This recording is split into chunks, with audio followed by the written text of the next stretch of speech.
It's not only secular, because the founders of Zionism and the people, the Zionists today, are not only secular. They basically, many of them, hate Judaism. They hate God and his religion.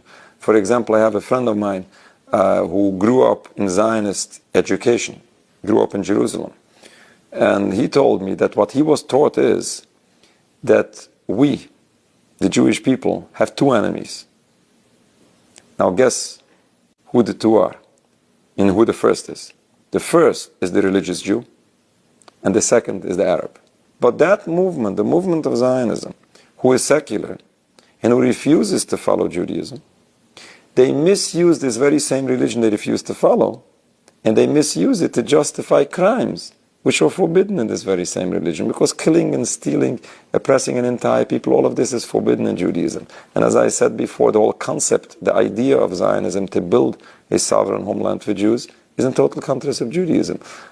Us, people in the free world, should say something.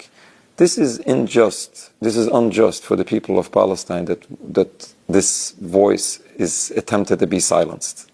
But it's not only doing injustice for the Palestinian people, this is doing injustice for the Jewish people as well. Because when you conflate Judaism and Zionism, you conflate anti-Zionism with anti-Semitism, you're making a statement as if all Jews support all what's going on, and as if all Jews are accountable to what's going on. But we always need to know better than that. And we try to educate people to understand that anti-Zionism has nothing to do with anti-Semitism, because Judaism and Zionism are not the same. Judaism is a religion.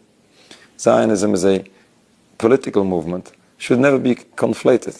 A lot of Jewish people in New York, many of them support Israel, but there's a massive community who is anti-Zionist.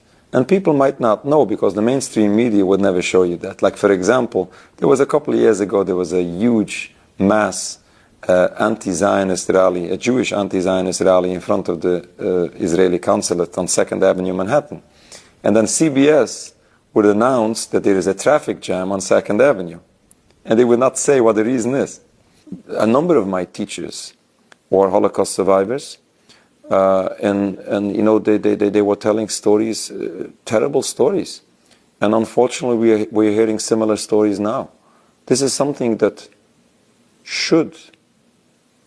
The Jewish history in the Holocaust should be a lesson for Jewish people, how to refuse this genocide taking place in Gaza.